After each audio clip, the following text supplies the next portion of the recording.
মেঘলার সন্ধ্যা ধীরে ধীরে নেমে এসেছে। পশ্চিম আকাশে কালো মেঘ গা ঘেঁষে নেমে এসেছে। বাঁশঝাড়ের ফাঁক দিয়ে হাওয়া ঢুকছে। ঘরের কপাট ঠক ঠক শব্দ তুলছে। বাইরের পথঘাট আজ অমাবস্যার ঘুটঘুটে অন্ধকার। কোনো মানুষের সারা শব্দ নেই, শুধু দূরে শিয়ালের ডাক ভেসে আসছে। হেমন্তবাবুর বাড়ির বসার ঘরে আজ এক অদ্ভুত নীরবতা। হেমন্তবাবু খাটে বসে আছেন, পাশে তার স্ত্রী। খাটের সামনে কাঠের সোফায় বসে আছে হেমন্তবাবুর দুই ছেলে, আদিত্য ও নীরজ। রাতের খাওয়া দাওয়া শেষ। ঘরে সবাই হালকা আলোচনায় বসেছেন। ঘরের এক কোণে কেরোসিনের লণ্ঠন জ্বলছে। হালকা হলুদ আলো চারপাশে ছড়াচ্ছে। জানালার ফাঁক দিয়ে মৃদু বাতাস ঢুকছে। মাঝে মাঝে দমকা হাওয়া এসে লণ্ঠনের হলুদ আলো কাঁপিয়ে তুলছে। বাইরে ঝিঝি পোকার শব্দ ভেসে আসে, আর দূর থেকে শিয়ালের ডাক ঘরের নীরবতায় মিশে যায়। তোদের ছোট ভাই অনিরুদ্ধকে কদিন হয়ে গেল খুঁজে পেলাম না রে বাবা। আমি কি কম খুঁজেছি?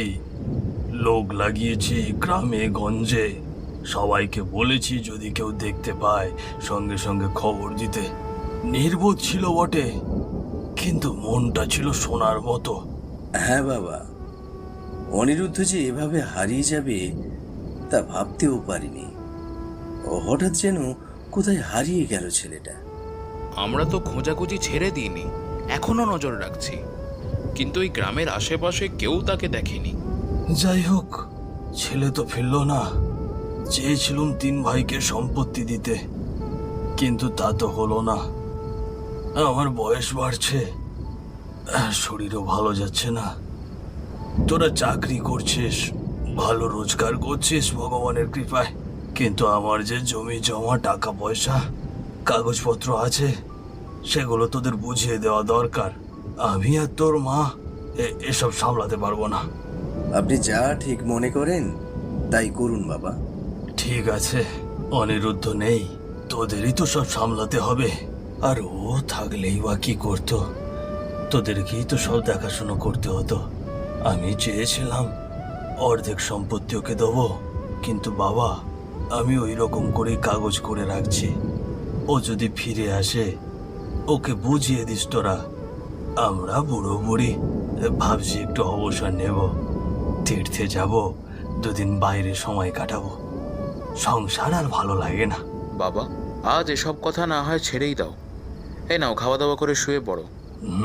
ঠিক আছে, তোরা খেয়ে শুয়ে পড়, কাল সন্ধ্যের পর বসে সব বুঝিয়ে দেব। বাইরে তখন অমাবস্যার কালো অন্ধকারে চাঁদ ঢাকা, বাতাসে কাঁচা মাটির গন্ধ। ঘরের আলো কমে আসছে। ঝুলন্ত বাতির আলোয় সবার মুখে আলো ছায়া খেলা করছে। আদিত্য ও নীরজ নিজেদের ঘরে চলে গেল। প্রবীরবালা রান্নাঘরের দিকে গেলেন, আর হেমন্ত চুপচাপ জানালার বাইরের অন্ধকারে তাকিয়ে রইলেন, যেন কোথাও থেকে কারো ডাক শোনার অপেক্ষায়। অমাবস্যার রাত, বাইরে ঘুটঘুটে অন্ধকার, শুধু ঝড় বৃষ্টির শব্দ আর মাঝে মাঝে বিদ্যুতের ঝলকানি। জানালার কপাট দমকা হাওয়ায় কাঁপছে। বাঁশঝাড়ের ফাঁক দিয়ে হাওয়ার শোঁ শব্দ ভেসে আসছে। আদিত্য তার স্ত্রীর খাটে শুয়ে আছে। গভীর ঘুমের ঘরে হঠাৎ সে স্বপ্ন দেখে বাড়ির পাশের পুরনো কুয়োর ধারে সোনা, টাকা পয়সা, হীরা, মানিকের স্তূপ ঝলমল করছে। অন্ধকারের মধ্যে সেই ধনরত্ন থেকে অদ্ভুত আলো ছড়িয়ে পড়ছে চারপাশে। চমকে তার ঘুম ভেঙে যায়। ধীরে ধীরে পাশ ফিরে স্ত্রীর কানে কানে বলে, এই শোনো, এক অদ্ভুত স্বপ্ন দেখলাম। স্ত্রী বিস্ময়ে তাকিয়ে থাকতেই সে তাড়াতাড়ি বাইরে বেরোতে প্রস্তুত হয়। অমাবস্যার অন্ধকার আর ঝড় বৃষ্টির মাঝেই কুয়োর দিকে রওনা দেয়। বাইরে ঝড় বৃষ্টির তাণ্ডব চলছে। দমকা হাওয়ায় বাঁশঝাড়ের মাথা দুলছে। দূরে কোথাও শিয়ালের দীর্ঘ ডাক শোনা যাচ্ছে। হেমন্তবাবুর ঘরের দরজায় হঠাৎ জোরে জোরে কড়া নড়ার শব্দ, ঠক ঠক ঠক করে। হেমন্তবাবু ঘুম থেকে উঠে বিছানা থেকে নেমে দরজা খুলতেই দেখতে পেলেন আদিত্যর স্ত্রী দরজার সামনে দাঁড়িয়ে। কি ব্যাপার বৌমা, এত রাতে তুমি? হ্যাঁ বাবা, আমি। বাবা, আপনার ছেলে বাইরে গেছে, অনেকক্ষণ হয়ে গেল, এখনো ফিরছে না। কি বলছো বৌমা? কোথায় গেল? তোমাকে কিছু বলে গেছে কি? না বাবা, তবে ঘুমের ঘোরে কি জানি স্বপ্ন দেখেছিল, ফিসফিস করে কিছু বলে বেরিয়ে গেল। হ্যাঁ, আমি তো তখন খেয়াল করিনি, কিন্তু অনেকক্ষণ হয়ে গেল ফিরছে না দেখে খুব চিন্তা হচ্ছে বাবা, তাই আপনার কাছে আসলুম। চল মা দেখি, এই ঝড় বৃষ্টিতে কি বেরোবার কথা। হেমন্তবাবু টর্চ লাইট আর ছাতা হাতে নিলেন। বৃষ্টির ভেতর ছাতা ধরে পায়ের তলায় কাদা, ছপ ছপ শব্দ তুলে এগোলেন দুজন। টর্চের আলোয় ভিজে গাছপালা, কুয়াশার মতো বৃষ্টির পর্দা, সব মিলিয়ে ভয়ঙ্কর এক দৃশ্য। তারা দুজনেই বাড়ির পিছনের রাস্তা ধরে এগোতে থাকে। হঠাৎ কুয়োর ধারে আলো পড়তেই জমে গেল তাদের পা। তারা দ্রুত সেখানে গিয়ে দেখে আদিত্য মাটিতে পড়ে আছে, চোখ দুটো বড় বড় করে, মুখ হাঁ হয়ে আছে, যেন জীবনের শেষ মুহূর্তে কিছু ভয়ঙ্কর জিনিসের মুখোমুখি হয়েছিল। ওগো, ওগো, এ কি হলো তোমার? না না না না, এটা হতে পারে না, এটা হতে পারে না। এটা কি করলো? এটা কে করলো? হে ঈশ্বর, এক ছেলে হারিয়ে গেল, আর এক ছেলে পৃথিবী ছেড়েই চলে গেল। আমার সংসারে এ কি অভিশাপ নেমেছে। ভোরের আকাশ ফিকে হয়ে আসছে, পাখিরা কিচিরমিচির করে ডাকছে, কিন্তু সেই সুরও আজ যেন শোকে ডুবে গেছে। বিকেলে শেষ আলোটা তখন ধুলোমাখা গ্রামীণ রাস্তায় ঢুলে ঢুলে পড়ছে। রাস্তার ধারে বিশুর চায়ের দোকান, টিনের চাল, বাঁশের খুঁটি, সামনে পুরনো কাঠের বেঞ্চ। কেটলির ভেতর থেকে উথাল পাথাল বাষ্প উঠছে, সাথে ভাজা পেঁয়াজির গন্ধ মিশে আছে বাতাসে। দোকানের সামনে এক কোণে বসে দুজন লোক, দুজনের হাতেই গরম গরম ধোঁয়া ওঠা চায়ের কাপ। দূরে বাঁশঝাড়ের ফাঁক দিয়ে ঠান্ডা হাওয়া বইছে, চায়ের কাপে ধোঁয়া তাতে কাঁপতে কাঁপতে মিলিয়ে যাচ্ছে। শুনলি রে, হেমন্তবাবুর বাড়িতে কি হয়েছে? মানে হেমন্তবাবুর সংসারে কেমন বিপদ নেমে এলো। শুনেছি। সেই প্রতিবন্ধী ছেলেটা, যাকে সবাই উনুন বলে ডাকতো, হঠাৎ করেই হারিয়ে গেল, এখনো খোঁজ মেলেনি। আরো বড় সর্বনাশ হয়েছে আজ। বড় ছেলেটা মারা গেল রে। কি যে হচ্ছে হেমন্তবাবুর সংসারে। হেমন্তবাবু তো ভেঙে পড়েছে পুরোটাই। শুধু উনি না, তার স্ত্রীও মোটামুটি অসুস্থ হয়ে পড়েছেন। আজ আমি গিয়েছিলাম আদিত্যদের বাড়ি সৎকারের জন্য। মাটাকে দেখে মনে হলো শরীরের এক বিন্দু শক্তি নেই, চোখের জল শুকিয়ে গেছে। হ্যাঁ রে, মায়ের অবস্থা দেখে খুব খারাপ মনে হচ্ছিল। জানি না উনি আর কদিন টিকবেন। কি অভিশাপ যেন নেমেছে তাদের ঘরে। একের পর এক অঘটন সব ঘটে চলছে। এমন সংসার ছিল হাসি খুশিতে ভরা, এখন শুধু কান্না আর শোক। কে জানে আসল রহস্যটা কি। রাত ঘন, চারপাশ অন্ধকারে ঢেকে গেছে। বাতাসে ঝড়ের তীব্র ঝাপটা, গাছের ডাল ভাঙার শব্দ আর বৃষ্টির ঝিরঝিরানি মিলেমিশে একটা ভয়ানক সুর তৈরি করেছে। হেমন্তবাবুর বাড়ির ভেতর তার স্ত্রী প্রায় 1 মাস ধরে অসুস্থ ছিলেন, কিন্তু আজ রাতটা যেন সবচেয়ে কষ্টের। তিনি বিছানায় ছটফট করছেন, হাত পা নাড়াচাড়া করছেন, নিঃশ্বাস নেওয়া পর্যন্ত কষ্টসাধ্য। পাশে বসে আছেন হেমন্তবাবু, চুপচাপ, কণ্ঠে গভীর আফসোস আর দুঃখ। ঘরে দাঁড়িয়ে আছে আদিত্যের স্ত্রী, চোখে উদ্বেগ, কণ্ঠে অস্থিরতা আর ভয়।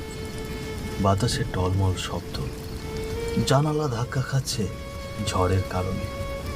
বাবা, আজকে রাতটা আরো খারাপ লাগছে না? মাকে দেখেছেন তো, কিছুতেই শান্ত হচ্ছে না। হ্যাঁ, তোমার মায়ের অবস্থা তো ভালো লাগছে না। আমারও কেমন জানি ভয় লাগছে। 1 মাস আগে এই অমাবস্যার রাতে আদিত্য মারা গেল। তোমার শাশুড়ি মা প্রথমবার অসুস্থ হয়ে পড়েছিলেন। আজ 1 মাস পূর্ণ হলো এই অমাবস্যা। জানি না কি দুর্দশা নিয়ে আসে আমার সংসারে। আমি কি ভুল করেছি ভগবানই তা ভালো জানেন। হ্যাঁ বাবা, মায়ের অবস্থা খুবই খারাপ, একটা ডাক্তার ডাকা দরকার। ঠিক আছে, তুই যা, গিয়ে ডাক্তার নিয়ে আয়। একটা ছাতা নিয়ে যাস, বাইরে প্রচুর বৃষ্টি হচ্ছে। নীরজ হাতে টর্চ লাইট, মাথায় ছাতা নিয়ে মায়ের জন্য ডাক্তার ডাকতে বেরিয়েছে। বৃষ্টির ফোঁটা ছাতায় পড়ে টুপটাপ শব্দ করছে। শুরুতে তার মাথায় একটাই চিন্তা, যত তাড়াতাড়ি সম্ভব ডাক্তার নিয়ে আসতে হবে। অমাবস্যা রাত, এমনিতেই এই রাতকে লোকে ভালো বলে না। গ্রামের রাস্তাঘাটে ঘুটঘুটে অন্ধকার, আর তার সঙ্গে তীব্র ঝড় বৃষ্টি। এই কারণে পুরো এলাকা যেন আরো বেশি নির্জন। কদাচিৎ কারো ছায়াও চোখে পড়ে না। চারিদিক ভিজে একাকার, কাদামাখা রাস্তায় জল জমে আছে। দূরে কোথাও ব্যাঙের একটানা ডাক, গ্যাঙর গ্যাঙর করে। আর মাঝে মধ্যে ভেসে আসছে শিয়ালের করুণ হাহাকার। নীরজ রাস্তার মাঝামাঝি এসে টের পায় পিছনে যেন কারো পায়ের শব্দ হচ্ছে। কখনো মনে হয় কেউ ধীরে ধীরে হাঁটছে, আবার কখনো পাশ দিয়ে একটা ছায়া সরে যায়, যেন ভিজে মাটিতে শব্দ তুলে মিলিয়ে গেল। নীরজ প্রথমে এসব উপেক্ষা করে দ্রুত পা বাড়ায়, কিন্তু বুকের ভেতর ধুকপুকানি একটু বেড়েই যায়। সে পিছনে তাকায়, কিছু দেখতে না পেয়ে আবার সামনে এগোতে থাকে। হঠাৎ একটা অদ্ভুত মধুর সুরে পেছন থেকে আওয়াজ আসে, দাদা দাদা, আমার একা ফেলে কোথায় যাচ্ছ তুমি? নীরজ থমকে দাঁড়ায়। মুহূর্তে তার বুকের ভেতর যেন কিছু একটা বিস্ফোরণ হয়ে গেল। একটা অদৃশ্য হাত হঠাৎ ভেতরের সব রক্ত একসাথে কাঁপিয়ে দিল। মনে হলো বুকের ভেতর ফেটে যাচ্ছে, হৃৎপিণ্ড আচমকা লাফিয়ে উঠল। গলার শ্বাস আটকে গেছে, কণ্ঠটা তার চেনা। এ তো অনিরুদ্ধর গলা, কিন্তু অনিরুদ্ধ তো অনেক আগেই। নীরজ এক ঝটকায় পিছন ফিরে তাকালো, কিন্তু চারপাশে শুধু ঝড় বৃষ্টিতে দুলতে থাকা গাছ, ভেজা অন্ধকার, আর রাস্তার পাশে কাঁপতে থাকা গাছের ছায়া। বুকের ভেতর ঠান্ডা হাওয়া ঢুকে কাঁপিয়ে দিল তাকে। একবার বামে তাকালো, একবার ডানে, কোথাও কেউ নেই। তার মনে হলো হয়তো এই বৃষ্টির শব্দ, এই ঝড়ের তাণ্ডবই ভুল শুনছে। মাথা নাড়ল, আবার হাঁটতে শুরু করলো। ঠিক তখন You want to make a game, but coding just too hard. AI creates casual games, turning your ideas into gameplay in seconds. Create ঠিক তখনই, দাদা দাদা দাদা দাদা, তুমি আমাকে দেখতে পাচ্ছ না? আমাকে রেখে চলে যাচ্ছ? এই আওয়াজটা এবার যেন খুব কাছে, একদম কানের পাশ দিয়ে ভেসে গেল। নীরজের হাঁটার গতি থেমে গেল। টর্চের আলো কাঁপতে লাগলো তার হাতে। বুকের ভেতর ধুকপুকানি এত বাড়তে লাগলো যেন বাইরে থেকেও শোনা যায়। হঠাৎ বৃষ্টির ফোঁটার ভেতর থেকে ধীরে ধীরে কিছু একটা নড়তে শুরু করলো। একটা অস্পষ্ট অবয়ব, প্রথমে শুধু ছায়া, তারপর যেন অন্ধকার ছিঁড়ে আসতে লাগলো। একটা বিকৃত মুখ, হাত পা বাঁকা, চোখ রক্ত লাল, ঠোঁটে অদ্ভুত এক হাসি।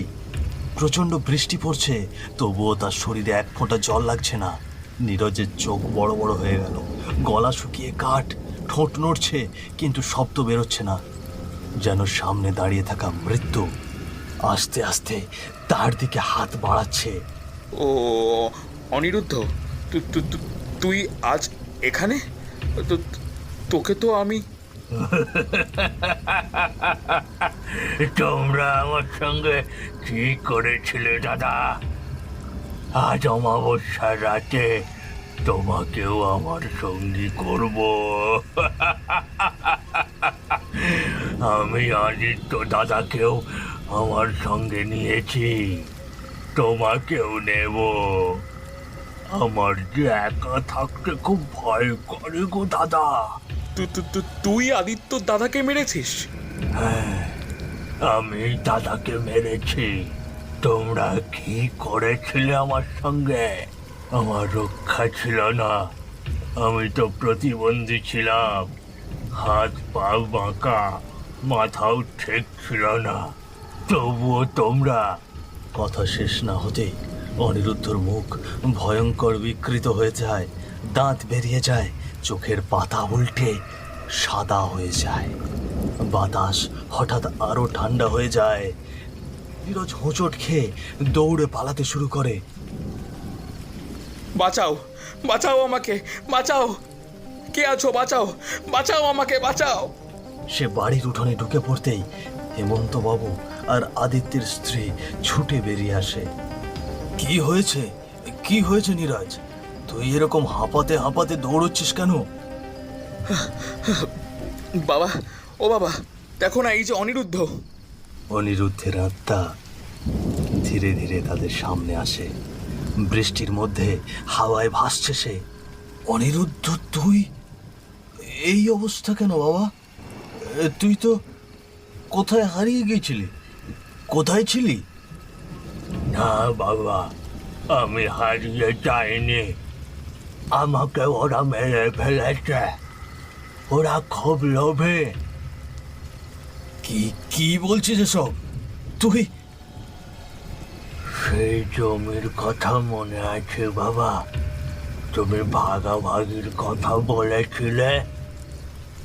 বিদ্যুৎ চমকানোর আলোয় মুহূর্তের জন্য অনিরুদ্ধের বিকৃত ভয়ঙ্কর মুখটা আরো পরিষ্কার হয়ে ওঠে। সন্ধ্যায় ঘরে টিমটিমে কেরোসিন ল্যাম্পের আলোয় বসার ঘরে আদিত্য, নীরজ, হেমন্তবাবু ও তার স্ত্রী বসে আছেন। এক পাশের খাটে শুয়ে আছে অনিরুদ্ধ। হাত পা অস্বাভাবিকভাবে বেঁকে আছে, মুখে স্থায়ী এক বেঁকে যাওয়া অভিব্যক্তি, চোখ দুটো শূন্যে স্থির। দেখো নীরজ, আদিত্য, তোমরা দুজনে তো পড়াশোনা শেষ করেছো, চাকরি করছো, এখন নিজের পায়ে দাঁড়াতে পারছো, কিন্তু অনিরুদ্ধ তো নিজে চলাচলও করতে পারে না। ওর তো একটা ভবিষ্যৎ দরকার। তোমাদের পড়াশুনো শিখিয়েছে, চাকরি দিয়েছি, ও তো কিছু শেখেনি, কিছু করতে পারবে না। তাই আমি একটা সিদ্ধান্ত নিয়েছি, সংসারের সমস্ত দায়ভার তোমরা দুজনে নেবে। আমার অর্ধেক জমি আমি অনিরুদ্ধর নামে লিখে দেব, বাকিটা তোমরা দুই ভাইয়ে ভাগ করে নেবে। হেমন্তবাবুর মুখের দিকে তাকিয়ে তারা সম্মতি জানালেও চোখ মুখে ভরল ভারী এক অস্বস্তি। মনে মনে জন্ম নিল তীব্র হিংসা, প্রতিরোধের আঁচ। ঘর ছেড়ে বেরিয়ে এসে অন্ধকার আঙিনায় দাঁড়ালো নীরজ ও আদিত্য। আকাশটা ভারী হয়ে আছে, বিদ্যুৎ চমকাচ্ছে। আমরা খেটে মরবো, সারা জীবন সংসারের দায়ভার বইব, আর ওই শুয়ে থাকা সাহেব বাবার অর্ধেক সম্পত্তির মালিক হবে। আমি ভেবেছিলাম বাবা আমাদের দুজনের মধ্যে সব সম্পত্তি ভাগ করে দেবে, কিন্তু না, শালা ওই কুড়োটা বাবার অর্ধেক সম্পত্তির মালিক হবে আর আমাদের তরি ঘুরিয়ে ঘুরিয়ে চালাবে। না রে, না না না, ওকে বাঁচিয়ে রাখা কোনো মতেই যাবে না। তাহলে ঠিক আছে, আগামী অমাবস্যার রাতেই সব শেষ হবে। সে রাতে লোকজন তেমন একটা বাইরে থাকে না। দুজনের চোখে মুখে ফুটে উঠল এক বিকৃত দৃঢ়তা। তারা জানে এই রাতেই অনিরুদ্ধ জীবনের পর্দা নামবে। চাঁদহীন অন্ধকার আকাশ, ভারী মেঘে চেপে আছে চারপাশ। দূর থেকে শেয়ালের ডাক ভেসে আসে, ঘরের ভেতর নিস্তব্ধতা, শুধু কেরোসিন ল্যাম্পের কম্পিত শিখা। অনিরুদ্ধ খাটে শুয়ে আধো ঘুমে হালকা শ্বাস নিচ্ছে। দরজাটা আস্তে করে খুলল নীরজ ও আদিত্য। মুখে চাপা দৃঢ়তা, পায়ের শব্দ না তুলে এগিয়ে এলো খাটের দিকে। দাদা, এত রাতে কেন? চল রে, আজ বাবার অর্ধেক সম্পত্তির ভাগ দেব তোকে। তাদের কথা বোঝার আগেই নীরজ অনিরুদ্ধের মুখে বালিশ চেপে ধরল, আর আদিত্য তার পা চেপে ধরে থাকলো। অনিরুদ্ধ কেঁপে উঠল, গলা দিয়ে অস্পষ্ট গোঙানি শব্দ বেরোলো। চোখে ভয় আর মুখ বেঁকে গেল আরো অদ্ভুতভাবে। বাবা, জানো তারপর কি করলো আমার সাথে? তারা তখনও থেমে যায়নি। সেই অমাবস্যার অন্ধকার রাতে আমার শরীরে ভারী ইট বেঁধে আমাকে কুয়োর গভীরে ফেলে দিল, যেন কেউ আমাকে খুঁজে না পায়, দেখতে না পায়। আর তোমরা সবাই ভেবেছিলে আমি হারিয়ে গেছি। হেমন্তবাবুর বুকের ভেতর যেন ছুরি বিঁধে যায়, চোখে জল এসে ঝাপটা হয়ে যায় চারপাশ, কণ্ঠ কেঁপে ওঠে। ওহ নীরজ, তোরা এটা করতে পারলি? কি করে করলি এটা এই অবুঝ নির্বোধ প্রতিবন্ধী ছেলেটার সাথে? তোরা যে শিক্ষার মর্যাদা রাখলি না। আমি তোদের পড়াশোনা শিখিয়েছি, জীবনের পথ দেখিয়েছি, আর এই হলো তোদের শিক্ষা। আমার এই ছোট ছেলে, সে স্বাধীনভাবে বাঁচতে পারে না, এই পৃথিবীর সবার থেকে আলাদাও, তার নিজের কোনো বোধ শক্তি নেই। আর তোরা এসব করতে পারলি কি করে? আর তোরা কিভাবে এমন অন্যায় করলি? তোদের বুকটা কি একবারও কেঁপে ওঠেনি? ছি ছি ছি ছি ছি! আমি লজ্জিত, আমার নিজের সন্তানদের দেখে আমার লজ্জা লাগে। হেমন্তবাবুর চোখে জল, কণ্ঠে ক্রোধ আর দুঃখ সব মিলেমিশে একটি গভীর হতাশার আওয়াজ দিচ্ছে। তিনি নিজেই জানেন এই ধিক্কার একমাত্র শিক্ষার জন্য, কিন্তু অন্তরে একটাই ব্যথা, তার ছোট ছেলের জন্য, যাকে সে জীবনের শুরু থেকেই আলাদা ভালোবেসেছে। তাহলে বাবা, তুমি বলো, ওদেরকে কি ছেড়ে দেওয়া উচিত হবে? আমি বেঁচে থাকতে নির্বোধ ছিলাম, শক্তিহীন ছিলাম, কিন্তু এখন আর তা নয়। আমি ওকে ছাড়বো না বাবা, আমি এখানে ওকে শেষ করব। দেখ ভাই, আমাকে মাফ করে দে। আমরা লোভে পড়ে ভুল কাজ করে ফেলেছি। তুই তোর দাদাকে মেরে ফেলেছিস, এখন যদি তুই আমাকেও মেরে ফেলিস, বাবা মার মুখাগ্নি করার জন্য আর কেউ থাকবে না। তাদের দিকে তাকিয়ে আমাকে একবারের জন্য মাফ করে দে। আমি কথা দিচ্ছি, দায়িত্ব সহকারে বাবা মাকে দেখব। আমি জানি রে, আমি বড্ড ভুল করে ফেলেছি। তুই দয়া করে আমাকে মাফ করে দে। না না, তোদের মতো ছেলের আমার দায়িত্ব নিতে হবে না। আমার মরে যেতে ইচ্ছা করছে। আমার ছেলেদের মধ্যে এমন লোভ জেগেছিল যে তারা সম্পর্কের মর্মটুকুও বোঝেনি। না বাবা, তুমি এরম বলো না। আমি নিজের ভুল বুঝতে পেরেছি। বাবা, তুমি আমাকে মাফ করে দাও। বাবা, তুমি আমাকে মাফ করে দাও। ঠিক আছে দাদা, তুমি যখন বাবা মার দায়িত্ব নিতে চাইছো, তাহলে তুমি বেঁচেই থাকো। আর কোনোদিন যদি এইরকম লোভ করে বাবা মার সঙ্গে খারাপ ব্যবহার করো, তাহলে কিন্তু আমি তোমাকে ছেড়ে দেব না। আমি কিন্তু এখন আর সেই আগের মতো অসহায় আর নির্বোধ নই, সেটা মনে রেখো। এই কথা বলতে বলতে অনিরুদ্ধের আত্মা বৃষ্টির মধ্যে অন্ধকারে মিলিয়ে গেল। আকাশটা জোরে জোরে গর্জে উঠে জানিয়ে দিল এই কষ্টের প্রতিচ্ছবি। আমরা বুঝলাম সম্পর্ক শুধুই টাকা পয়সা বা লোভ দিয়ে চলে না।